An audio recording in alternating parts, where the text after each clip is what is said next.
Hello, Joy Olson here of Blockbuster Fundraising.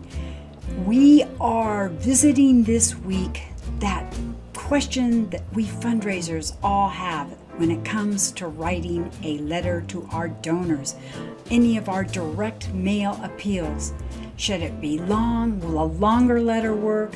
Or will a shorter letter work?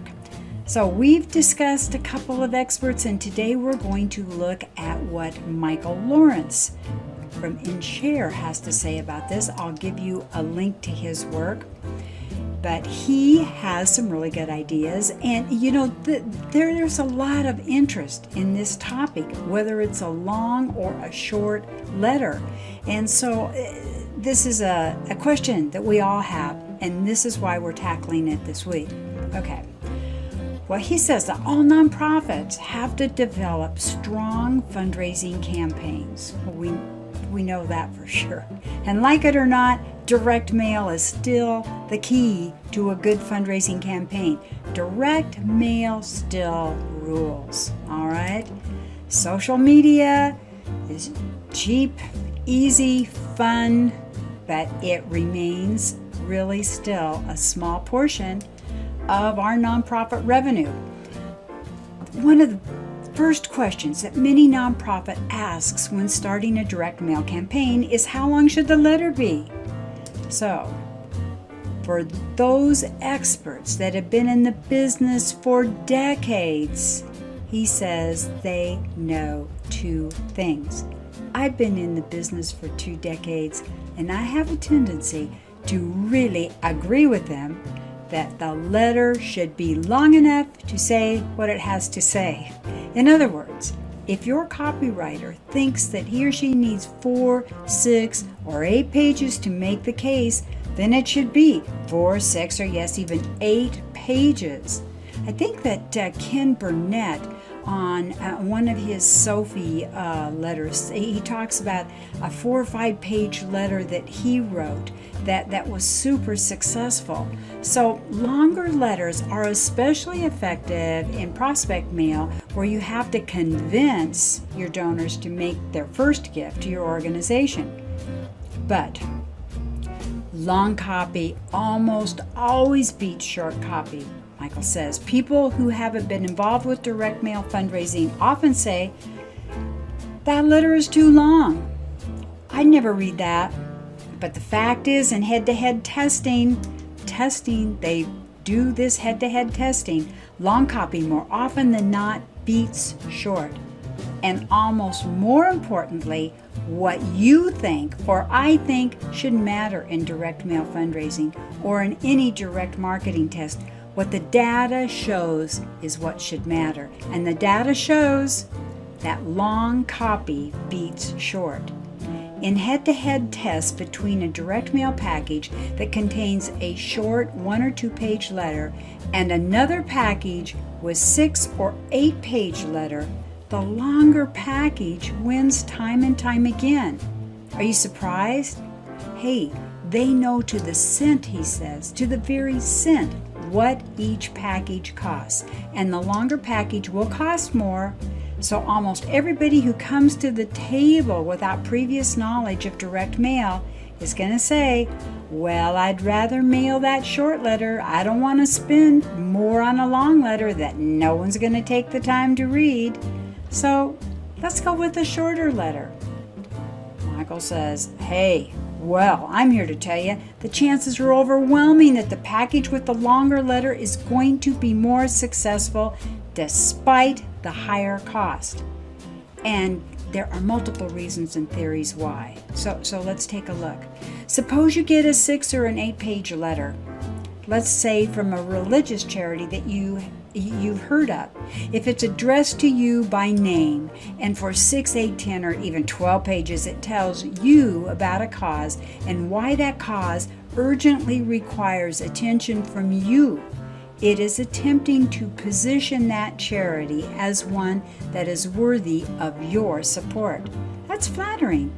It's flattering to someone to get a personal communication from the head of an organization that they are predisposed to think is doing good work, and that the leader of the cause has taken the time and the trouble to thoroughly lay out the case for supporting the cause.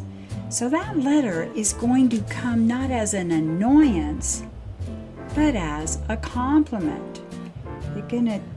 They say, wow, I got a letter from so-and-so. I like his work. Now I'm going to learn a lot more about him by reading this long letter he sent me.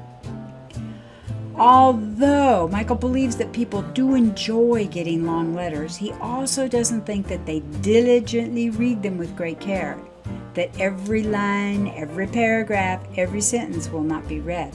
He thinks that they skip around when they're reading, they'll look at the top of the first page, they'll get a sense of what the subject matter is, and they'll either be grabbed or not grabbed by the style of writing. And then they'll scan the page. And if there's a paragraph 2/3 of the way down the page that's in boldface type and indented, their eye will be caught by that, and they'll read that paragraph. Then they'll skip over to the next page, and maybe they'll see a paragraph on the next page that has handy brackets surrounding it. They'll read that page. You're getting the drift here, right? When they see a paragraph that has a long sentence that's completely underlined, they'll read that underlined sentence, and they'll go through the letter, kind of skipping to those passages which in some graphic way have been highlighted. Important information there. And then finally, they will get to the PS. And the one thing he says that he knows is that people will always read, and that's your PS. Always have a PS at the end of your direct mail letters. And the PS should not be an afterthought. The function of the PS is to summarize or capsulize what you now want the reader of this letter to do. Usually, to go to the enclosed reply form, sign the petition that's there, do something. It's a call to action. Please send your contribution or the most generous gift you can afford for this great cause. So this person has got an 8-page letter. He or she, they've scanned it, they've skipped around, they've skipped down to highlighted passages. And by the time they get to the last page, they're absorbed in the gist of your message. Then they read the PS. And the PS is like marching orders. This is what I want you to do now. And if it's well done, and if the cause is one that appeals to this person, which it probably is, they wouldn't have kept reading, you're likely to get a contribution, a donation. So to sum it up, he says, here's a few things to keep in mind.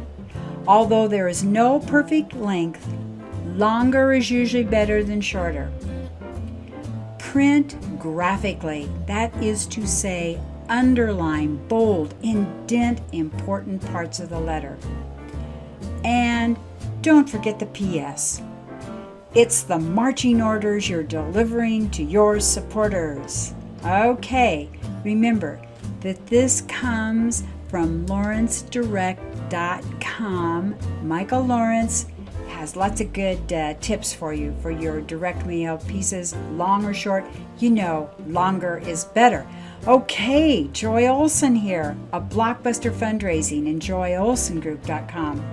Here to hopefully inspire you each and every time you tune in to more exciting fundraising tips, ideas, the latest, the greatest, the best of the classic ideas to make your fundraising a Blockbuster success.